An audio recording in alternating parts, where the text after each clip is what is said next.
Yeah. How's it going, everyone? This is the Anime Man. I don't know if I'm the only one who has noticed this, but I'd say within the last decade or so, maybe 15 years, I've noticed that there has been a lot of remakes or readaptations of older series. We've had so many remastered editions of games and remakes of films, some of them being good and some of them being amazingly horrible. And the same as well can be said for the world of anime. I mean, just within the last 10 years or so, remakes like Hunter x Hunter, Devilman Crybaby, and Osomatsu-san, among many others, have not only gotten massive amounts of praise and attention from the older generation who grew up with the original runs, but also from the newer generation who have, I guess, rediscovered an older series and have been introduced to it with a new, fresh light. But I personally feel it's especially fantastic when studios and directors and writers are able to take a lesser known series, or perhaps a series that is not known at all to a Western or international audience, and give it a new modern twist on it. And I was absolutely hyped as fuck, especially when I first saw the announcement for it in my previous What Will I Be Watching episode, of this one particular rebooted readaptation of a series that I've just been dying to see being put a modern twist on. Probably due to the fact that it's originally done by a manga artist that I am personally a massive fan of, and I feel is a manga artist that is way too underappreciated, especially by the modern anime community. Not just because of the incredible legacy and works that he left behind, but also the fact that everything that this person made is, you know, kind of a masterpiece? Yeah, I know. Bold statement by your boy the Anime Man, sue me. And thank God, out of all of the series from this one particular artist that had been readapted into the modern world, it just happened to be this particular series that I'll be talking about today, because it only took them about, oh, I don't know, 50 years or so to make. And with that, ladies and gentlemen, today I will be doing my personal dive into the legend himself, Tezuka Osamu, and his new readapted anime series simply titled Dororo. First and foremost, before I go on with the actual anime, I feel we need to do a crash course on who this gentleman actually is. Because most of y'all motherfuckers watching this video probably don't know who exactly this man is. And that disappoints me. Look, don't worry if you say that you're one of those people who don't actually know who he is. I'm not disappointed at you for not knowing who this man is.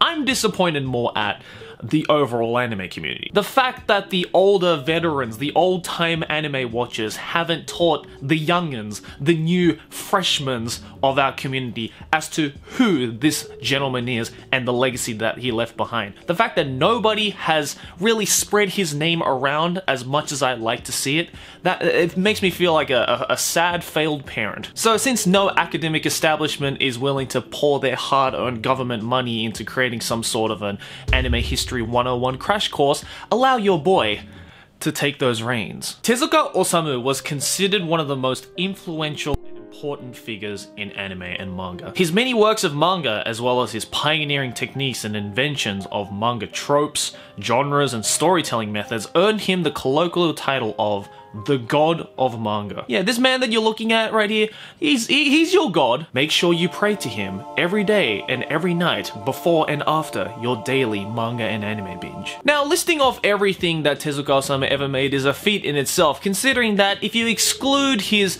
unofficial series, his manga series that were untitled and never properly published, it's been said that he made over 700 manga series in his lifetime. Fuck me. I think that with a work ethic like that, you deserve to probably be called the god of something. But some of his more notable and more famous works, which I'm sure you've heard of at least one time in your life, even if you haven't seen it, include Astro Boy, Kimba the White Lion, Phoenix, Blackjack, and of course the aforementioned Dororo series. And if you think his art looks old or has aged with time, then think again, because Tezuka Osamu created a number of drawing techniques that are still used in manga to this day. I mean, fuck, this is the man that created the whole stereotypical look of anime characters having huge eyes. This is the man who started that stereotype, a stereotype and trope in manga and anime that people even outside of manga and anime, people who don't even even know what anime and manga is, use to distinguish between anime art and everything else. I love everything that Tezuka Osamu ever made, and I've read a lot of his works, but I'd say my personal favorite of his is a series that the man himself considered his life's work, Phoenix. An unfinished manga series that spanned for over 20 years, detailing the horrors and beauty of life and death, the cycles of generations, all while a giant immortal phoenix oversaw everything that ever happened. The series has laughs, action, and horror all being portrayed and narrated in highly philosophical ways. It's an incredible example of Tezuka Osamu's world building and storytelling techniques, as well as his incredibly vivid imagination and art that has lived throughout many, many decades. But today we're not here to talk about Phoenix. No, we're here to talk about the new Dororo series, so let's do that. Originally written in 1967, this is considered more of an underground title from Tezuka Osamu's massive library, but is still an incredibly beautiful and shockingly dark work about revenge and sacrifice. The story follows Hyakimaru, a swordsman who was born in an extremely tragic way due to his power-hungry father. After dealing with the 48 devils of the underworld, the father promises to sacrifice his to-be-born son for dominance over the battlefield. The result was Hyakimaru, who was born with no skin, no eyes, no limbs,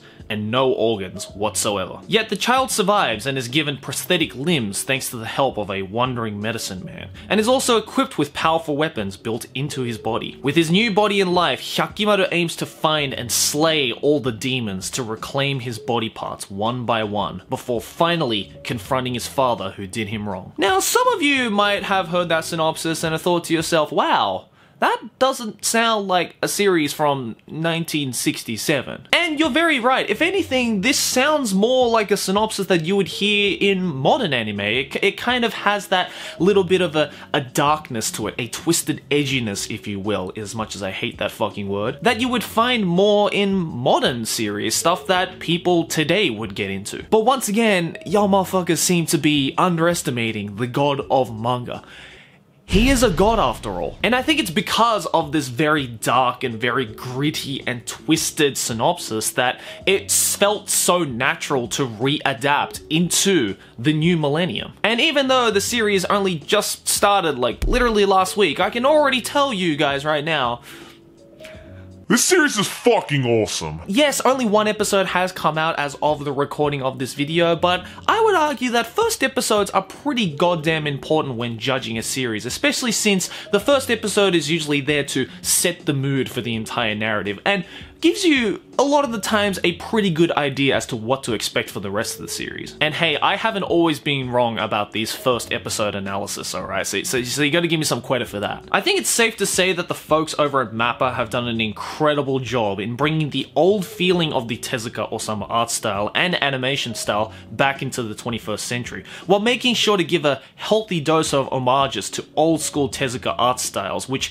I thought was super fucking cool and humble of them to do. The first episode was also just a fantastic example of how dark Tezuka's works can get. And this readaptation did a very quick and effective job at portraying that darkness and grimness to the story. I especially love the minimal usage of traditional Japanese instruments in its soundtrack, as it adds a real sense of loneliness and mystery to many of the scenes in question. I think it was also a pretty good call on Mappa's part to change the original 48 demon setting to the 12 demon setting of this newer season. I think by minimizing the amount of demons, it adds more importance to every single demon that Hyakimaru has to face, which in turn will create, I feel, a better rounded story and hopefully a more satisfactory ending. While the first episode involved a lot of dialogue and world building, its rather slow pace was quickly amped up with its brilliant action scene, incorporating some incredible levels of sakuga and choreographic fluidity that is expected from the brilliant folks over at MAPPA Studios. And can I also just quickly mention, because God forbid I'm going to be talking about this for quite a while now,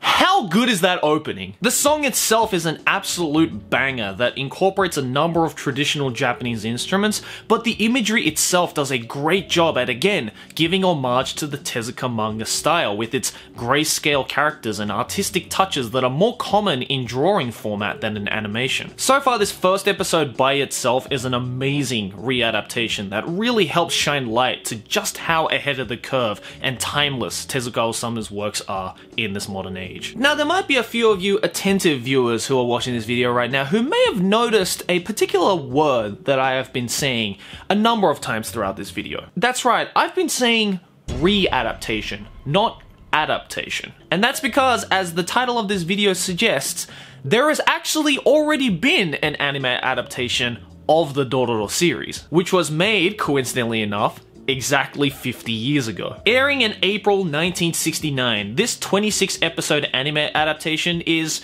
I'm gonna be honest, not the most timeless animation out there. Due to the rather limited animation methods and artistic designs of its day, it certainly doesn't look as flashy and gnarly as the 2019 counterpart. But if you watch these two series side by side, you'll actually start to notice some of the subtle details and homages and brilliant design choices that Mappa Studios has decided to put in to the readaptation. Besides the occasional graphic imagery that is on par with the original manga series, the slightly grayscale coloring of the characters and backgrounds drives a very effective subconscious imagery of darkness and loneliness to the narrative, which is perfectly reflected within every character in this first episode, and is of course a fantastic homage to not only the original 1969 series, but also the original manga series, both of which were in black and white. Even though this is a brand new series that literally only started last week as of the recording of this video, that coloration and that saturation kind of gives a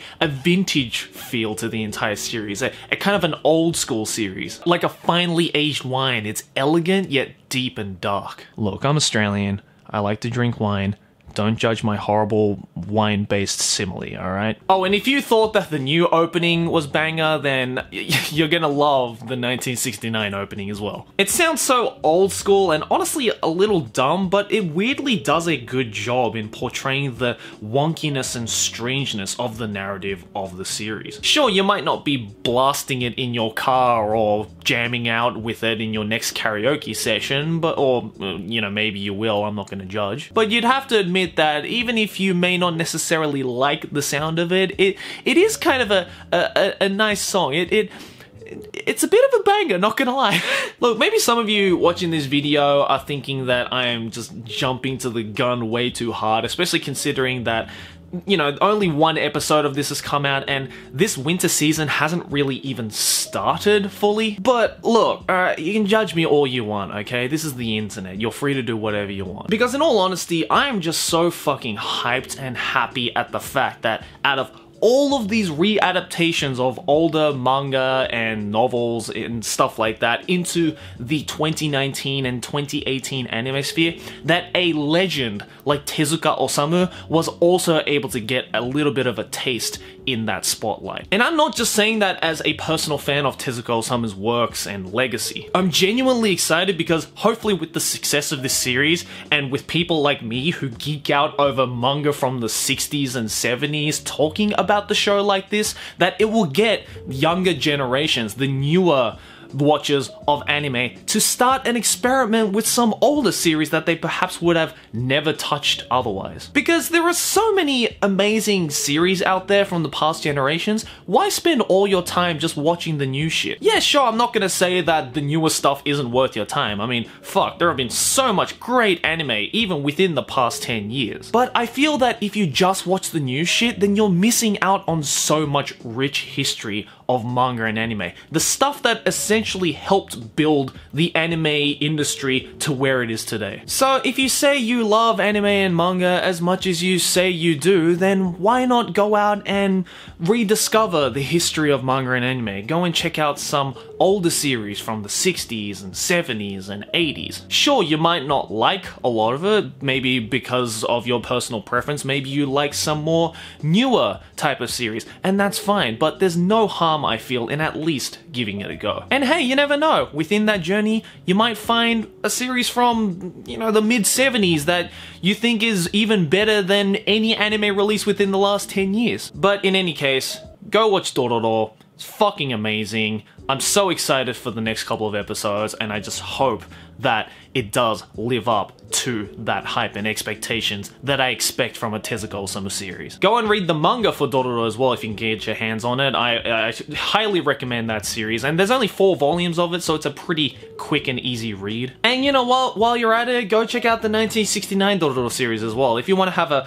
throwback to the past, if you want to time travel 50 years back to the prime of anime, which is essentially what this Dororo series is, then hey, why not give it a go? It'd be fun to experiment with. And of course, I'm sure it goes without saying, but please go and check out some Tezuka Osamu works if this is the first time you're hearing about him.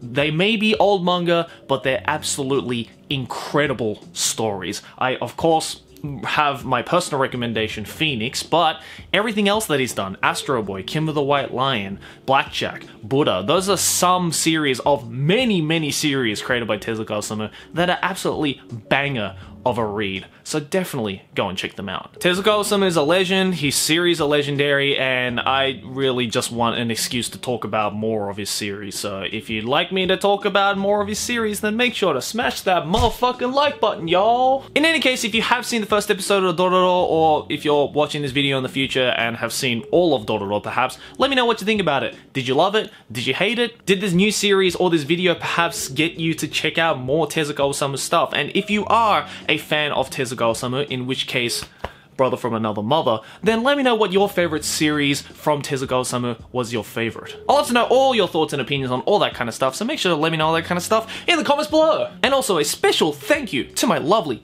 patrons for this month: Ian Gardner, Cryptozoologic, Quinton Clayton, Grant Dackerat, Aaron McMullen, Lucy First, Sinbad, Little Thimble, Hunter Gibbons, Casual, Cecilia Guerrero, Stefan Sania, Instagatrix, Bogdan Aksenenko, Crescentia, Iochi, Chris Turanek, Steve Lamb, and everybody else on my Patreon who supports me every single month. If you'd like to check out the script of this video, or perhaps recommend me another review, if there is a series that you would really want me to talk about, then the best place to do all of that kind of stuff is over on my Patreon.